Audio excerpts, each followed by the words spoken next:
ചില സമയത്ത് ചെയ്തത് തെറ്റാണെന്ന് തോന്നിയാൽ പോലും അതിനെ ന്യായീകരിക്കേണ്ടി വരിക എന്നത് വളരെ വിഷമകരമായ അവസ്ഥയാണ്. തീർച്ചയായിട്ടും അതുപോലൊരു അവസ്ഥയിലൂടെ തന്നെയാണ് നമ്മുടെ കേരള സർക്കാർ ഇപ്പോൾ പോയിക്കൊണ്ടിരിക്കുന്നത്. കാരണം ഇന്നലെ പുറത്തുവിട്ട കണക്കനുസരിച്ച് ജനങ്ങൾക്കൊന്നും തന്നെ അത് ഉൾക്കൊള്ളാൻ സാധിച്ചിട്ടില്ല.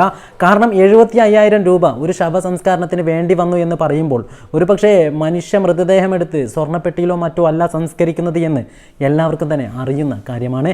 എന്നിട്ട് പോലും 4-5 രൂപ ചിലവ് വരാതിരുന്നിട്ട് പോലും അത്രയും കൊടുക്കേണ്ടിയിരുന്ന സ്ഥാനത്ത് 75,000 രൂപ എന്നൊക്കെ പറയുമ്പോൾ ഒരാൾക്ക് പോലും ഉൾക്കൊള്ളാൻ സാധിക്കുകയില്ല.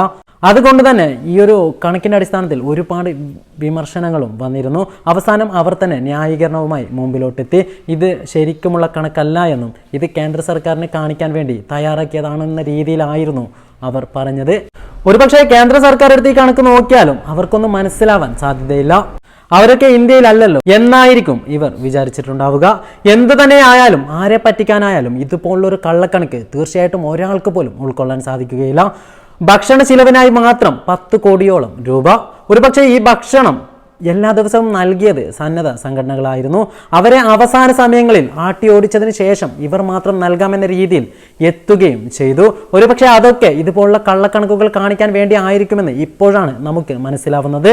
പക്ഷേ എന്തു തന്നെയായാലും ഈ ഒരു സാഹചര്യത്തിൽ ഒരു വീട്ടമ്മ സർക്കാരിനെതിരെ സംസാരിക്കുന്ന രീതി നമുക്കൊന്ന് കണ്ടു നോക്കാം.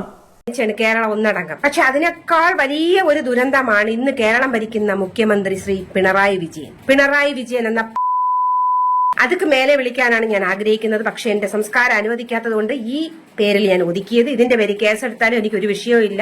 തനിക്ക് പോയി ചത്തൂടോട് പിണറായി വിജയ. നിങ്ങൾക്കറിയാമോ സുഹൃത്തുക്കളെ, വയനാട് ജില്ലയിലെ ഓരോ ശവസംസ്കാരത്തിനും ഓരോ ശവങ്ങൾ അടക്കിയതിനും 75,000 രൂപയാണ് എഴുതി വെച്ചിരിക്കുന്നത്.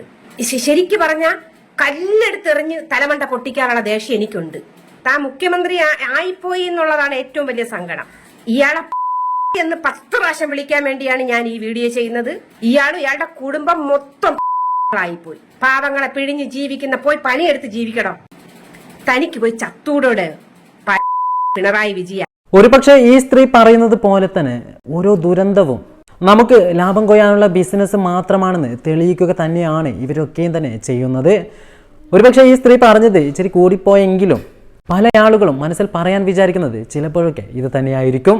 എന്തു തന്നെയായാലും അഴിമതിയൊക്കെ ഒഴിവാക്കി നല്ലൊരു പ്രവർത്തനം തന്നെയാണ് സാക്ഷാൽ മുഖ്യമന്ത്രിയിൽ നിന്ന് നമ്മൾ ആഗ്രഹിക്കുന്നത്.